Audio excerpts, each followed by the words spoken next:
السلام علیکم ورحمۃ اللہ وبرکاتہ۔ اعوذ باللہ من الشیطان الرجیم، بسم اللہ الرحمن الرحیم۔ قل من کان عدوا لجبریل فإنہ نزلہ علی قلبک بإذن اللہ مصدقا لما بین یدیہ وہدی وبشریٰ للمؤمنین۔ کہہ دیجئے من کانا، جو شخص عدوًا دشمن ہے جبرائیل علیہ السلام کا، فإنہ نزلہ علی قلبک، پس بے شک اس نے تو نازل کیا ہے اس قرآن کو آپ کے دل پر، بإذن اللہ، اللہ کے حکم سے، مصدقا لما بین یدیہ، یہ قرآن تصدیق کرنے والا ہے اپنی پہلی کتابوں کی، وہدی وبشریٰ للمؤمنین، اور ہدایت کا سبب ہے اور خوشخبری ہے مومنین کے لیے۔ من کان عدوا للہ وملائکتہ ورسلہ وجبریل ومیکال، جو شخص اللہ کا دشمن ہے اور اس کے فرشتوں کا دشمن ہے اور اس کے رسولوں کا دشمن ہے اور جبریل علیہ السلام کا اور میکائیل علیہ السلام کا دشمن ہے، فإن اللہ عدو للکافرین، پس بے شک اللہ تعالیٰ دشمن ہے تمام کافروں کا۔ وَلَقَدْ أَنزَلْنَا إِلَيْكَ آیَاتٍ بَیِّنَاتٍ، اور البتہ تحقیق، یعنی تحقیقی بات ہے، یقینی بات ہے کہ ہم نے نازل کی ہیں آپ کی طرف آیات بینات، روشن آیتیں، وما یکفر بہا الا الفاسقون، اور نہیں انکار کرتے اس کا، ان آیات کا، مگر فاسق لوگ۔ اوَکُلَّمَا عَاهَدُوا عَهْدًا نَبَذَهُ فَرِیقٌ مِّنْهُمْ، کیا جب بھی یہودیوں نے عہد کیا، عَاهَدُوا انہوں نے عہد کیا، یعنی یہودیوں نے، عہداً کوئی بھی عہد، نبذہ فریق منہم تو اس کو توڑ دیا ان میں سے ایک جماعت نے، بل اکثرہم لا یؤمنون، بلکہ اکثر ان میں سے ایمان ہی نہیں لاتے۔ وَلَمَّا جَاءَهُمْ رَسُولٌ مِّنْ عِندِ اللَّهِ مُصَدِّقٌ لِّمَا مَعَهُمْ، اور جب ان کے پاس آیا کوئی بھی رسول، من عند اللہ، اللہ کی طرف سے، مصدق لما معہم، اس چیز کی تصدیق کرنے والا جو ان کے پاس تھی، یعنی اس کتاب کی تصدیق کرنے والا جو ان کے پاس تھی، نبذ فریق من الذین اوتوا الکتاب کتاب اللہ وراء ظہورہم، تو پھینک دیا فریق ایک جماعت نے ان لوگوں میں سے، اوتوا الکتاب جن کو کتاب دی گئی تھی، اللہ کی کتاب کو، یعنی انہوں نے اللہ کی کتاب کو پھینک دیا، وراء ظہورہم اپنی پشتوں کے پیچھے، کأنہم لا یعلمون گویا کہ وہ اس کو جانتے ہی نہیں۔ اب ہم اس کو دوبارہ دیکھیں گے۔ اللہ تعالیٰ فرماتے ہیں کہ قل من کان عدوا لجبریل، کہ جو شخص جبریل علیہ السلام کا دشمن ہے، چونکہ یہ سورہ بقرہ ہم پڑھ رہے ہیں اور یہ اس کا ابتدائی حصہ تقریباً یہ پورا پارہ ہی یہ عقیدے کے متعلق ہے، انسان کا عقیدہ درست کرنے کے لیے، کیونکہ جب تک عقیدہ درست نہیں ہوتا تب تک کوئی بھی عمل قابل قبول نہیں۔ عقیدہ عقد سے ہے، یعنی گرہ لگانا، پکا ہو جانا، تو جب تک کوئی بھی شخص اس بات پر پکا نہیں ہو جاتا، اس کا یہ عقیدہ بن نہیں جاتا کہ اللہ ایک ہے اور محمد صلی اللہ علیہ وسلم اس کے رسول ہیں، اور وہ وہی کچھ بیان کرتے ہیں جو اللہ نے نازل کیا۔ قرآن جس طرح سچی اور مصدقہ کتاب ہے، اللہ کے رسول کی حدیث بھی اسی طرح مصدقہ ہے۔ محدثین نے اس میں جو شک و شبہات لوگوں نے ڈال دیے تھے اس کو علیحدہ کر دیا ہے جب تک وہ ان باتوں پر ایمان نہیں لاتا۔ اس کی نماز، اس کا روزہ، اس کی کوئی بھی عبادت قابل قبول نہیں۔ یہاں یہودیوں نے نبی علیہ السلام کے پاس آ کر چند سوال کیے اور کہنے لگے کہ ہم آپ سے چند سوال کریں گے، اگر آپ اللہ کے نبی ہیں تو آپ ان کا جواب دیں گے۔ جب نبی علیہ السلام نے ان تمام سوالوں کے جوابات دے دیے تو ان کو، چونکہ ان کا یہ وعدہ تھا کہ ہم ایمان لے آئیں گے، تو اب ان کے لیے کوئی چارہ نہیں تھا سوائے اس بات کے کہ کوئی اور بہانہ ڈھونڈتے۔ انہوں نے پھر آپ سے یہ سوال کیا کہ آپ یہ تو بتائیں کہ آپ پر وحی لے کر آنے والا فرشتہ کون سا ہے؟ جب نبی علیہ السلام نے سیدنا جبریل علیہ السلام کا نام لیا تو وہ کہنے لگے کہ وہ تو ہمارا دشمن ہے، کیونکہ اس کی چیخ سے، اس کی آواز سے ہماری بہت سی قومیں اور بستیاں تباہ ہو چکی ہیں۔ اگر میکائیل لے کر آتے تو پھر ہم مان لیتے، کیونکہ وہ بارش کا فرشتہ ہے، بارش سے زمینیں سیراب ہوتی ہیں اور ہماری ملک کی آمدن بڑھ جاتی ہے۔ تو اللہ تعالیٰ نے یہ آیتیں نازل فرمائیں کہ اے میرے نبی صلی اللہ علیہ وسلم کہہ دیجئے، قل کہہ دیجئے کہ جو جبریل کا دشمن ہے وہ سب کا ہی دشمن ہے، کیونکہ جبریل علیہ السلام نے قرآن مجید کو اپنی مرضی سے نازل نہیں کیا، نہ یہ کلام ان کی مرضی سے کلام کیا گیا ہے، نہ ان کا اپنا کلام ہے، یہ اللہ کا کلام ہے، لے کے آنے والے جبریل ہیں اور اللہ کے حکم سے آئے ہیں، اور یہ کلام پہلی کتابوں کی تصدیق کرتا ہے اور مومنین کے لیے ہدایت اور بشارت کا سبب ہے۔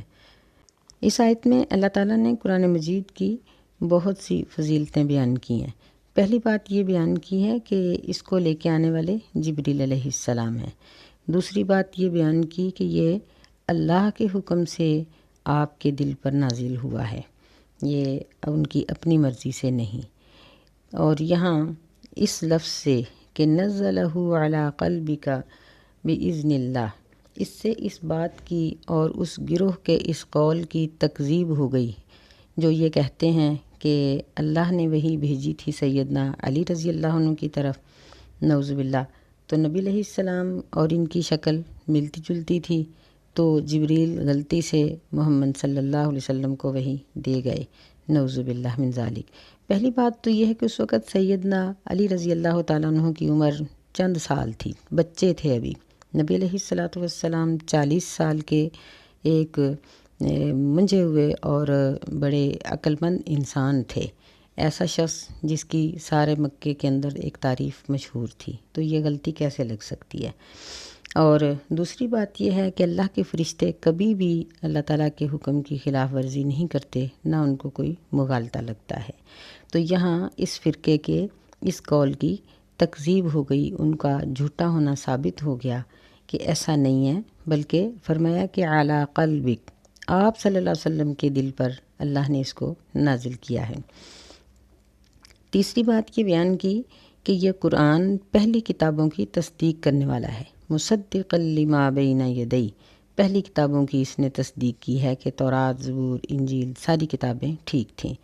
جس سے ہمیں یہ معلوم ہوا کہ تمام کتابوں پر ایمان لانا ضروری ہے، اور تمام رسولوں کا سچا ہونا اور ان کا رسول ماننا ہمارے لیے ضروری ہے۔ اگر کوئی شخص کسی بھی ایک رسول یا کسی بھی ایک کتاب یا کتاب کے اندر کسی ایک حکم کا انکاری ہوتا ہے تو وہ سب چیزوں کا انکاری ہو جاتا ہے، جس طرح اللہ تعالیٰ نے 6 پارے میں فرمایا کہ ان الذین یکفرون باللہ ورسولہ، کہ جو لوگ اللہ کے ساتھ کفر کرتے ہیں اور اس کے تمام رسولوں کے ساتھ، رسول یہ جمع کا لفظ بولا گیا، یعنی ایک رسول کا انکار تمام رسولوں کا انکار ہے، ایک کتاب کا انکار تمام کتابوں کا انکار ہے۔ ایسے ہی اللہ تعالیٰ کے احکامات میں سے کسی ایک حکم کا انکار کرنے والا شریعت کا منکر ہے، نافرمان ہے۔ جس طرح ہم دیکھتے ہیں کہ ہمارے اداروں میں، اسکولوں میں، کالجوں میں کسی ایک نافرمانی کی وجہ سے طالب علم کو کلاس سے نکال دیا جاتا ہے، ضروری نہیں ہوتا کہ وہ ساری ہی باتوں کی نافرمانی کرے۔ تو ایسے ہی ایک حکم کا انکاری تمام احکامات کا انکاری ہے۔ چوتھی بات یہ بیان کی گئی کہ وہ ہدیٰ، یہ قرآن دنیاوی لحاظ سے، شرعی لحاظ سے، آخرت کے لحاظ سے ہر لحاظ سے یہ رہنمائی کرنے والی کتاب ہے۔ اس میں اللہ تعالیٰ نے ہمارے لیے دینی دنیاوی ہر قسم کی رہنمائی رکھی ہے۔ اور پانچویں بات یہ ہے کہ وَبُشْرَىٰ لِلْمُؤْمِنِينَ، جو اس پر ایمان لے آتے ہیں ان کے لیے یہ بشارت ہے، خوشخبری کا سبب ہے۔ اللہ تعالیٰ نے فرمایا کہ من کان عدوا للہ وملائکتہ ورسولہ، کہ جو شخص اللہ کا دشمن ہے، اس کے فرشتوں کا دشمن ہے، اس کے رسولوں کا دشمن ہے، اور جبریل اور میکائیل، ان کے دونوں کے نام خاص طور پر لیے گئے ہیں کہ یہ تمام فرشتوں میں سے بڑے ہیں، ان کے سربراہ ہیں۔ تو جو ان کے ساتھ دشمنی کرے گا یا ان کا انکار کرے گا وہ تمام فرشتوں کا انکار کرے گا۔ فَإِنَّ اللَّهَ عَدُوٌّ لِّلْكَافِرِينَ، پس بے شک اللہ دشمن ہے کافروں کے لیے۔ مطلب یہ کہ بعض لوگ فرشتوں کو اللہ تعالیٰ کی مخلوق نہیں مانتے، تو یہ بھی غلط بات ہے۔ فرشتے باقاعدہ ایک مخلوق ہیں، اور ان کو تسلیم کرنا، پھر ان کی طاقت اور قوت کو تسلیم کرنا ہم سب کے لیے ضروری ہے۔ جو شخص اس بات پر ایمان نہیں لائے گا وہ سمجھو کہ وہ اللہ تعالیٰ کی باقی مخلوقات کو بھی اللہ کی مخلوق نہیں مانتا۔ اور اس میں یہ بات بھی بیان کی گئی کہ جو ان کا دشمن ہے اللہ ان کا دشمن ہے، اس کی تصدیق ایک حدیث میں بھی آتی ہے جسے حدیث قدسی کہتے ہیں۔ یعنی اللہ تعالیٰ فرماتے ہیں کہ من عاد لی ولیا، جو شخص میرے کسی دوست کے ساتھ دشمنی کرتا ہے، میرے کسی ولی کے ساتھ دشمنی کرتا ہے، تو میں اس کے لیے فقد آذنتہ بالحرب، تو میں اس کے لیے اعلان جنگ کر دیتا ہوں۔ یعنی جو لوگ نیک ہیں، چاہے انسانوں میں سے ہوں یا فرشتوں میں سے، فرشتے تو تمام کے تمام ہی اللہ کے ولی ہیں، اور انسانوں میں سے جو لوگ نیک ہیں، نمازی ہیں، پرہیزگار ہیں، وہ اللہ تعالیٰ کے ولی ہیں، اللہ کے دوست ہیں، چاہے وہ کسی زمانے کے ہوں، آج کے ہوں یا آج سے پہلے کے زمانے کے ہوں یا بعد میں۔ تو جو ان نیک لوگوں کے ساتھ یا فرشتوں کے ساتھ یا رسولوں کے ساتھ دشمنی کرے گا، اللہ تعالیٰ اس کا دشمن ہے۔ اور فرمایا کہ فَإِنَّ اللَّهَ عَدُوٌّ لِّلْكَافِرِينَ، یہاں لفظ کافرین کا بولا گیا ہے کہ کفر کرنے والوں کا اللہ دشمن ہے۔ یعنی اس سے معلوم ہوا کہ انبیاء علیہم السلام اور فرشتے اور نیک لوگ یہ سب ہی اللہ کے دوست ہیں، اور جو ان کا انکار کرتا ہے یا ان کے ساتھ مخالفت کرتا ہے یا ان کے ساتھ جھگڑا کرنے کی کوشش کرتا ہے وہ کافر ہے، کفر تک پہنچ سکتا ہے اور وہ کافر ہو جاتا ہے۔ تو اس لیے نیک لوگوں کے ساتھ، متقی لوگوں کے ساتھ ایسا کرنے سے بچنا چاہیے۔ نبی علیہ الصلوۃ والسلام نے صحابہ کرام کو جہاں نیک لوگوں کے ساتھ اچھا سلوک کرنے کی تلقین کی، وہاں ان کو یہ تلقین بھی فرمائی کہ وہ اپنے غلاموں میں سے جو نمازی ہیں ان کو نہ ماریں۔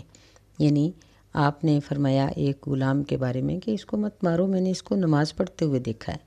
تو نماز پڑھنے والوں کی اس قدر نبی علیہ الصلوۃ والسلام نے فرمائی، کیونکہ ہم نہیں جانتے کہ کون سا نمازی اللہ کے نزدیک کیا مقام رکھتا ہے۔ اگلی آیت میں اللہ تعالیٰ نے فرمایا کہ وَلَقَدْ أَنزَلْنَا إِلَيْكَ آيَاتٍ بَيِّنَاتٍ، اور البتہ تحقیق ہم نے نازل کی ہیں آپ کی طرف آیات، یہ آیتن کی جمع ہے، اور بینات یہ بینتن کی جمع ہے۔ اس میں آگے فاسقون یہ فاسقن کی جمع ہے۔ یعنی ہم نے بینات آپ پر نازل کیں، اور جو ان کا انکار کرتے ہیں وہ فاسق ہیں۔ اور یہ یہودیوں کی ہی یہاں بات کی گئی ہے، اور ان کے ضمن میں ان مسلمانوں کی بھی بات کی گئی ہے جو اللہ تعالیٰ کے نبی پر اترنے والے معجزات یا آیات کا انکار کرتے ہیں، یا ان کی غلط تفسیر کرتے ہیں، یا ان کو بدلنے کی کوشش کرتے ہیں، تو ان کو یہاں فاسق کہا گیا ہے، اور فاسق کا ٹھکانہ جہنم میں ہے۔ اس آیت میں اللہ تعالیٰ نے یہ بات ہمیں کھول کر بتا دی کہ ہم نے نبی علیہ الصلوۃ والسلام پر بہت واضح قسم کے دلائل نازل کیے ہیں، جن میں آپ کی نبوت کا ثبوت بھی ہے، اور قرآن مجید کے اللہ تعالیٰ کی طرف سے ہونے کا ثبوت ہے۔ اور یہ تمام باتیں اللہ تعالیٰ نے تورات کے اندر یہودیوں کو بتا دی تھیں کہ جو نبی علیہ السلام تشریف لائیں گے ان کی کیا علامات ہوں گی۔ اللہ تعالیٰ نے نبی علیہ الصلوۃ والسلام کی شکل و صورت آپ کی بیویوں کی تعداد، آپ کی اولاد، نبی علیہ السلام کی ہجرت اور بڑی بڑی فتوحات، یہ تقریباً بہت سی ایسی چیزیں تھیں جو اللہ تعالیٰ نے تورات اور زبور کے اندر خاص طور پر نازل کی تھیں، جن کو پڑھنے کے بعد یہودی بہت اچھی طرح سے جانتے تھے کہ نبی علیہ السلام اللہ تعالیٰ کے سچے نبی ہیں۔ سیدنا ابن عباس رضی اللہ تعالیٰ عنہ فرماتے ہیں کہ ابن سوریہ یہ نبی علیہ السلام کے پاس آیا اور کہنے لگا کہ یا محمد ما جئتنا بشیء نعرفہ، کہ آپ ہمارے پاس کوئی ایسی نشانی نہیں لائے جس کے ساتھ ہم آپ کو پہچان سکیں اور آپ کی نبوت کو پہچان سکیں۔ وما انزل اللہ علیک من آیۃ بینہ، اور نہ ہی اللہ تعالیٰ نے آپ پر کوئی ایسی واضح قسم کی نشانی اتاری ہے کہ ہم اس کو دیکھ کر آپ کی اتباع کریں۔ تو اللہ تعالیٰ نے یہ آیت نازل فرمائی اور فرمایا کہ وَلَقَدْ أَنزَلْنَا إِلَيْكَ آیَاتٍ بَيِّنَاتٍ، کہ ہم نے آیات بینات نازل کی ہیں اور ان کا انکار کرنے والے فاسق ہی ہو سکتے ہیں۔ مومن اور موحد لوگ اللہ کے ان احکامات کا انکار نہیں کرتے۔ اور پھر اللہ تعالیٰ نے یہودیوں کی عادت کو ذکر کیا کہ یہ لوگ شروع سے ہی عہد توڑتے آئے ہیں، کیونکہ یہ لوگ جو نبی علیہ السلام کے پاس آئے تھے اور جنہوں نے سوال کیا تھا، ان کا بھی یہ وعدہ تھا کہ اگر آپ نے جوابات دیے تو ہم مسلمان ہو جائیں گے۔ لیکن جب نبی علیہ السلام نے جواب دینے کے بعد ان کو ایمان لانے کی دعوت دی تو انہوں نے سیدنا جبریل علیہ السلام کے بارے میں سوال کر دیا کہ قرآن کو نازل کرنے والا کون سا فرشتہ ہے، اور جبریل علیہ السلام کا انکار کر دیا کہ ہم اس کے لائے ہوئے کلام پر ایمان نہیں لا سکتے۔ تو جب انہوں نے اس عہد کو اس بہانے سے توڑ دیا تو اللہ تعالیٰ نے ان کی اس حالت کو ذکر کیا اور فرمایا کہ وَلَمَّا جَاءَهُمْ رَسُولٌ مِّنْ عِنْدِ اللَّهِ مُصَدِّقٌ لِّمَا مَعَهُمْ، کہ ان کے پاس جب بھی کوئی رسول آیا، ایسا رسول جس نے ان کے پاس موجود کتاب کی تصدیق کی اور اللہ کا وعدہ اور اللہ کے احکامات ان کو سنائے، نَبَذَ فَرِيقٌ مِّنَ الَّذِينَ أُوتُوا الْكِتَابَ، تو جو ان کو کتاب دی گئی تھی ان میں سے ایک جماعت نے اللہ کے اس کلام کو یوں پھینک دیا جس طرح پیٹھ پیچھے پھینکی ہوئی چیز ہوتی ہے، یعنی انہوں نے اللہ تعالیٰ کے احکامات کو فراموش کر دیا اور اللہ تعالیٰ کے حکم کو ماننے سے انکاری ہو گئے۔ ان لوگوں سے ان کی کتابوں میں یہ عہد لیا گیا تھا کہ یہ لوگ نبی علیہ السلام کی تصدیق کریں گے اور ان کی تکذیب نہیں کریں گے، ان کی بعثت کو قبول کریں گے اور جو بھی وہ ان کو حکم دیں گے اس کی اتباع کریں گے اور نبی علیہ السلام کی مدد کریں گے۔ لیکن انہوں نے ان باتوں سے انکار کر دیا، اور جب انہوں نے انکار کیا تو اللہ تعالیٰ کے نزدیک یہ لوگ اللہ کی رحمت سے دور ٹھہرے۔ یہاں ہمیں بھی یہ سبق دیا گیا ہے کہ ہم کسی کے ساتھ کیا ہوا عہد نہ توڑیں۔ عہد جو اللہ کے ساتھ کیا ہو یا اللہ تعالیٰ کے بندوں کے ساتھ کیا ہو، تمام قسم کے عہد کو پورا کرنا یہ مسلمان کی علامت ہے۔ نبی علیہ السلام نے فرمایا کہ منافق کی 4 علامتیں ہیں، جن میں سے ایک علامت یہ ہے کہ جب وہ وعدہ کرتا ہے تو وعدہ توڑ دیتا ہے۔ تو مسلمان کی اور مومن کی علامت یہ ہے کہ وہ جب وعدہ کرتا ہے تو اپنے وعدے کو پورا کرتا ہے۔ ہم میں سے بعض لوگ یہ سمجھتے ہیں کہ جس وعدے پر ہم قسم کھائیں گے اسی کو پورا کریں گے، باقی تمام عہد وہ پورا کریں یا نہ کریں ایک برابر ہے۔ تو ہمارا یہ خیال غلط ہے۔